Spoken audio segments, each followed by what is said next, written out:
va réaliser un dessert avec les poêles et casseroles de la gamme Alchimie de Debuyer, fabrication française. Je vous propose des ananas rôtis aux épices.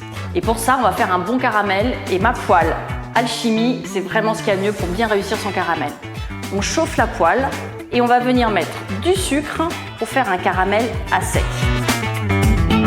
Et vous allez voir que le caramel va très rapidement commencer à apparaître. On va rajouter des épices. Donc là, je vous ai pris de la vanille, j'ai coupé les gousses en deux. On rajoute de la badiane et des baies de timut pour apporter vraiment une fraîcheur d'agrumes assez incroyable. Donc là, vous voyez que mon sucre commence à fondre.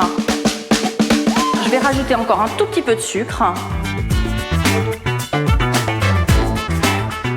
Contrairement aux poêles habituelles avec un fond rapporté, quand on va couper la plaque, la chaleur va immédiatement arrêter de diffuser dans la casserole et du coup le caramel va rester exactement comme vous le souhaitez.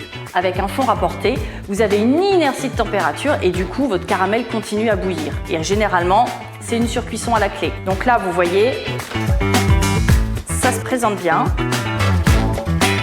Encore quelques secondes d'attente et notre caramel va être prêt. On va pouvoir rajouter nos ananas. Pendant ce temps-là, on va faire chauffer un peu de jus d'ananas qui va nous servir ensuite à déglacer notre caramel pour faire une petite sauce bien onctueuse. Il faut que le jus d'ananas soit à température un petit peu chauffée pour éviter un trop gros choc de température avec le caramel. Là, il est parfait mon caramel. J'arrête tout de suite ma plaque. Et là, c'est maintenant que la magie opère.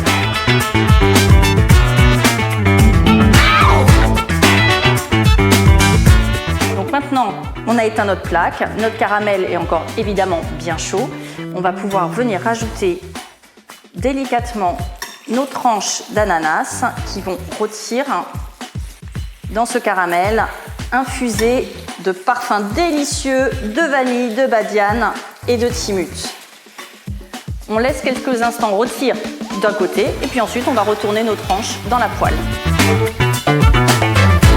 Je viens de remettre à chauffer un tout petit peu et c'est maintenant qu'on va venir déglacer avec notre jus d'ananas. Avant de finir la recette, on va venir torréfier quelques pistaches et quelques pignons de pain qui vont amener un petit peu de croquant et de saveur à ce dessert. Et voilà, mes ananas sont déjà prêts, on va pouvoir se régaler. Je viens napper d'un peu de sauce.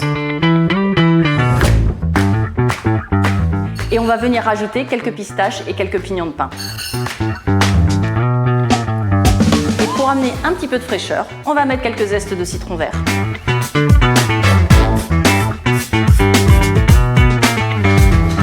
Et voilà, bon appétit!